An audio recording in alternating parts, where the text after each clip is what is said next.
Hello and welcome to Storytime with Mama Bear. In this video we are continuing to read from book 1 of a series of unfortunate events.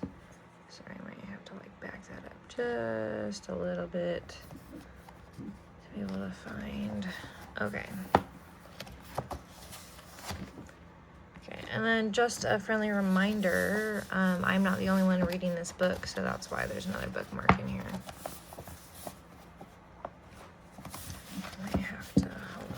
This is just, that's a little bit better.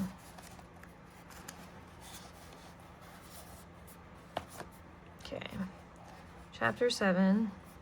There are many, many types of books in the world, which makes good sense because there are many, many types of people, and everybody wants to read something different. For instance, people who hate stories in which terrible things happen to small children should put this book down immediately. But one type of book that practically no one likes to read is a book about the law. Books about the law are notorious for being very long, very dull, and very difficult to read. Okay, I might just have to, because I've been doing this. I might just have to go back to doing that.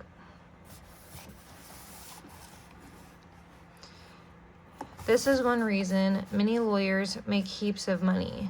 The money is an incentive. The word incentive here means an offered reward to persuade you to do something you don't want to do. To read long, dull, and difficult books. The Baudelaire children had a slightly different incentive for reading these books, of course. Their incentive was not heaps of money, but preventing Count Olaf from doing something horrible to them in order to get heaps of money. But even with this incentive, getting through the law books in Justice Strauss's private library was a very, very, very hard task. Goodness, Justice Strauss said. When she came into the library and saw what they were reading, she had let them in the house, but I immediately went into the backyard to do her gardening, leaving the Baudelaire orphans alone in her glorious library.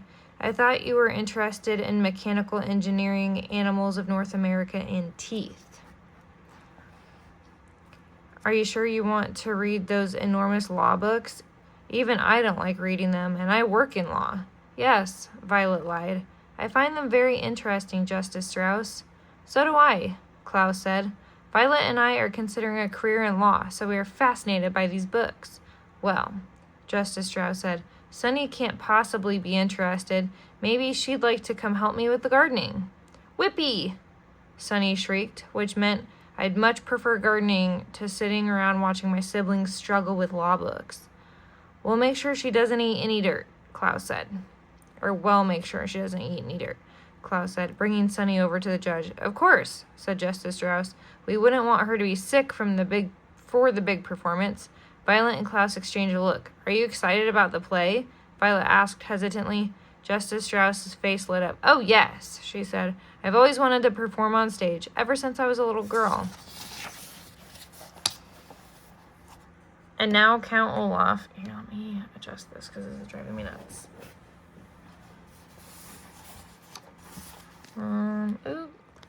Okay.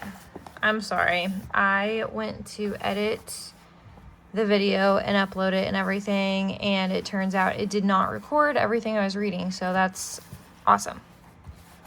So I'm going to try to redo this video, or at least this part of it. So let me go back here.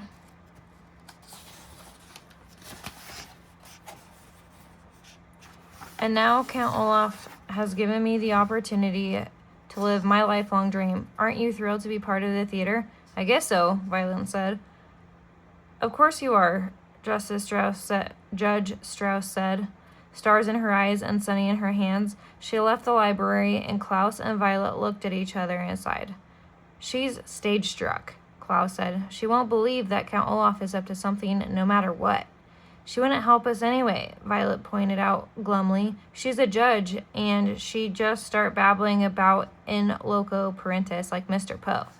That's why we've got to find a legal reason to stop the performance, Klaus said firmly.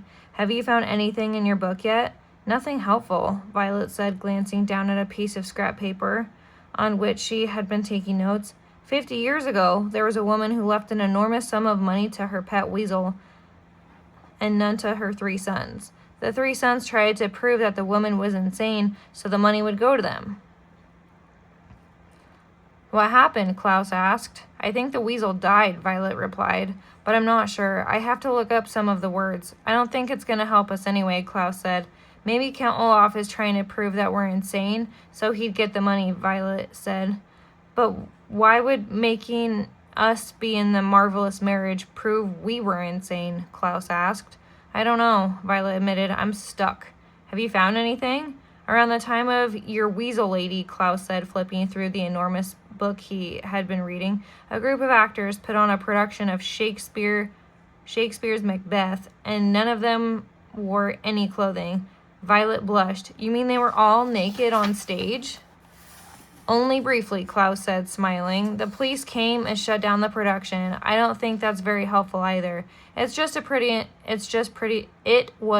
pretty interesting to read about.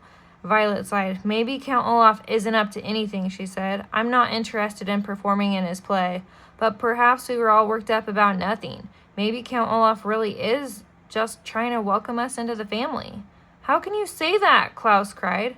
He struck me across the face.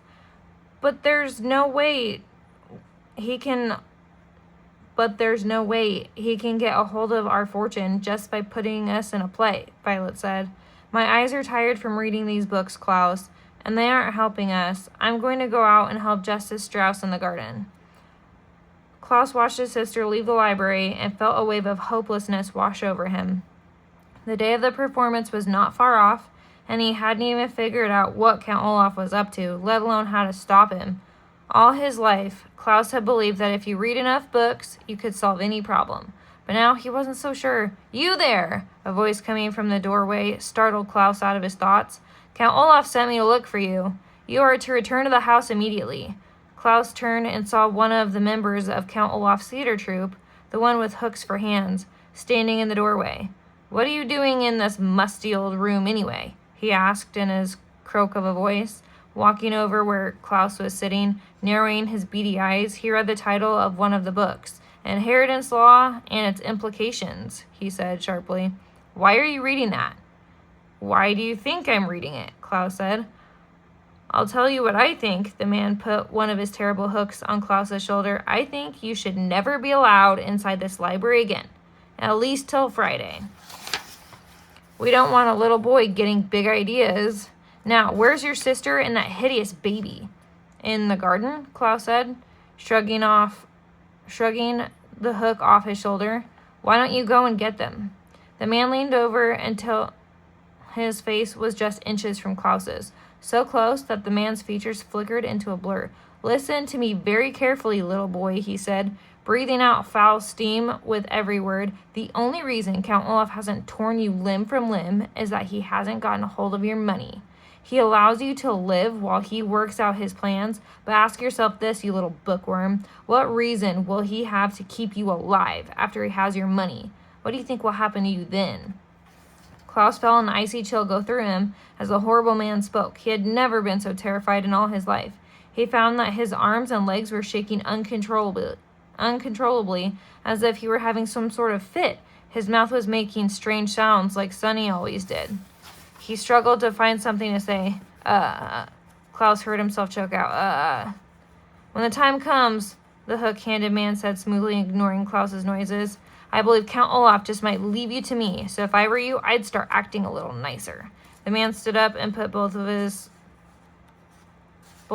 hooks in front of Klaus's face, letting the light from the reading lamps reflect off the wicked-looking devices. Now, if you'll excuse me, I have to fetch your poor orphan siblings. Klaus felt his body go limp as the hook-handed man left the room, and he wanted to sit there for a moment and catch his breath, but his mind wouldn't let him. This was his last moment in the library, and perhaps his last opportunity to foil Count Olaf's plan. But what to do? Hearing the faint sounds of the hook-handed man talking to Justice Strauss in the garden, Klaus looked frantically around the library for something that could be helpful.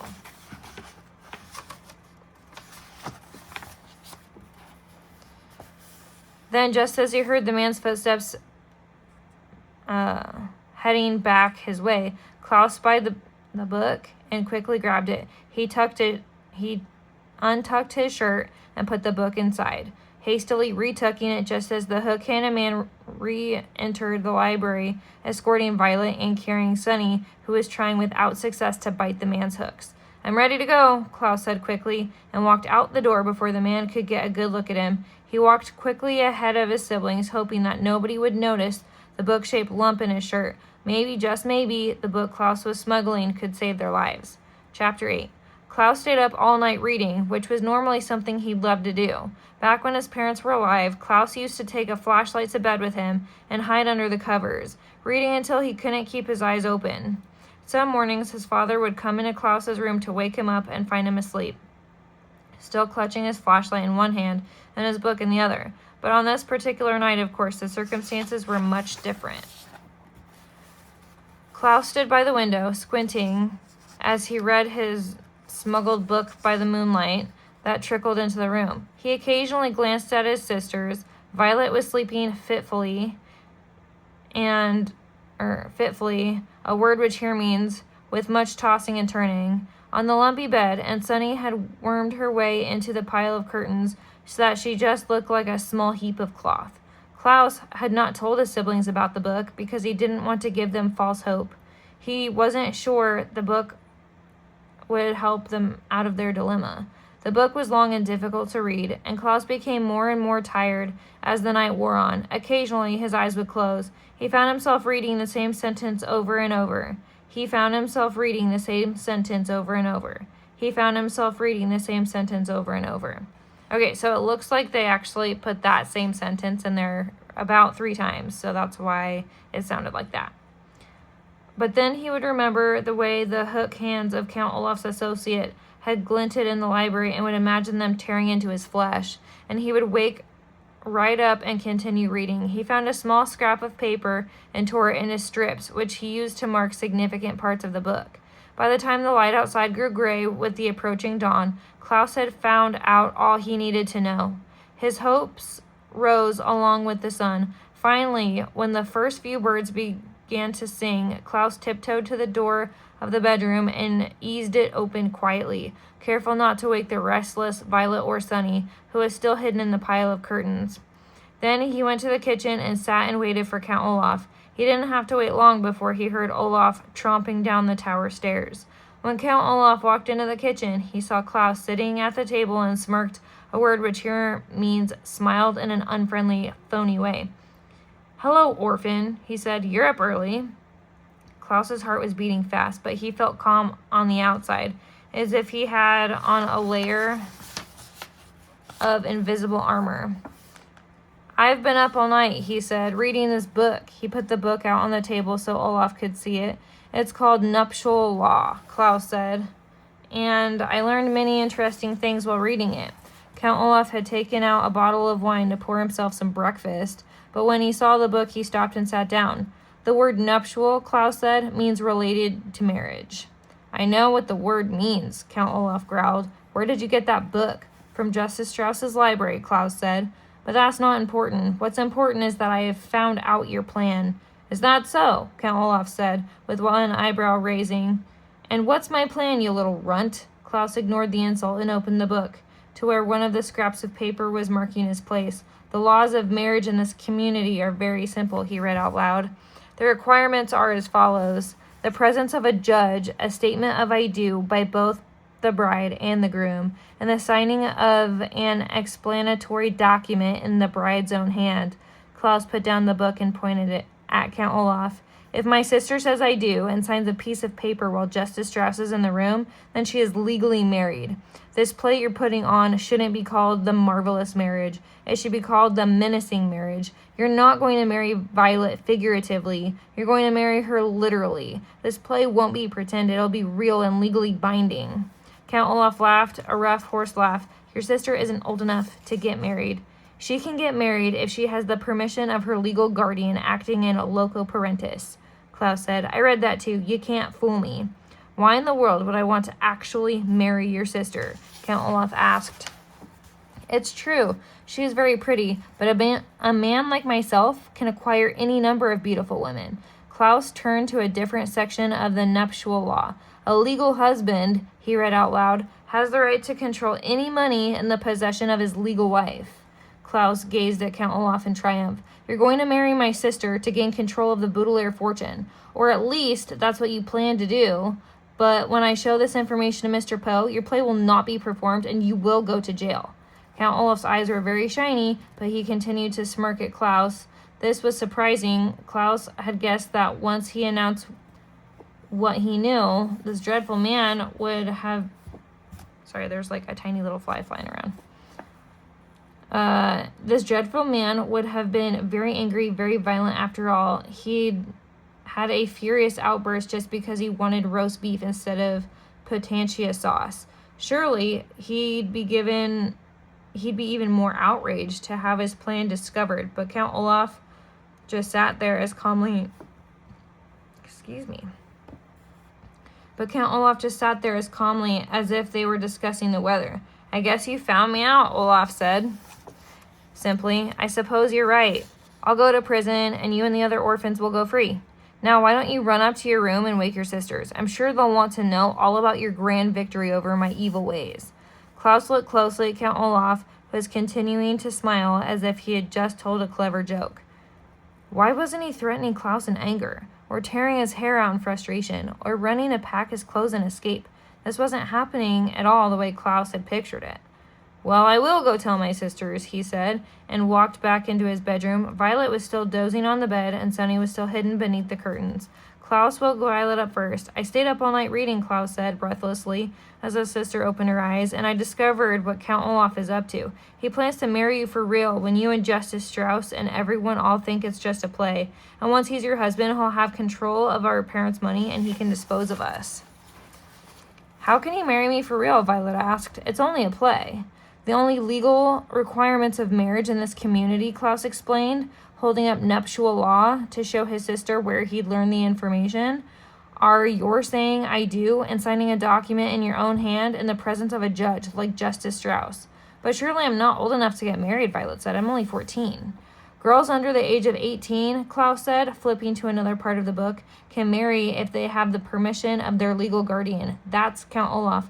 Oh no, Violet cried. What can we do? We can show this to Mr. Poe, Klaus said, pointing to the book, and he will finally believe us that Count Olaf is up to no good. Quick, get dressed while I wake up Sonny, and we can be at the bank by the time it opens. Violet, who usually moves slowly in the mornings, nodded and immediately got out of bed and went to the cardboard box to find some proper clothing. Klaus walked over to the lump of curtains to wake up his younger sister. Sonny, he called out kindly, putting his hand on where he thought his sister's head was. Sonny! There was no answer. Klaus called out, Sonny! Again, and pulled away the top fold of the curtains to make the youngest Baudelaire child, to wake up the youngest Baudelaire child. Sonny, he said, but then he stopped, for underneath the curtain was nothing but another curtain. He moved aside all the layers, but his little sister was nowhere to be found. Sonny! He yelled, looking around the room. Violet dropped the dress she was holding and began to help him search. They looked in every corner, under the bed, and even inside the cardboard box, but Sonny was gone. Where can she be? Violet asked worriedly. She's not the type to run off. Where could she be indeed? Said a voice behind them, and the two children turned around. Count Olaf was standing in the doorway, watching Violet and Klaus as they searched the room. His eyes were shining brighter than they ever had, and he was still smiling like he just uttered a joke.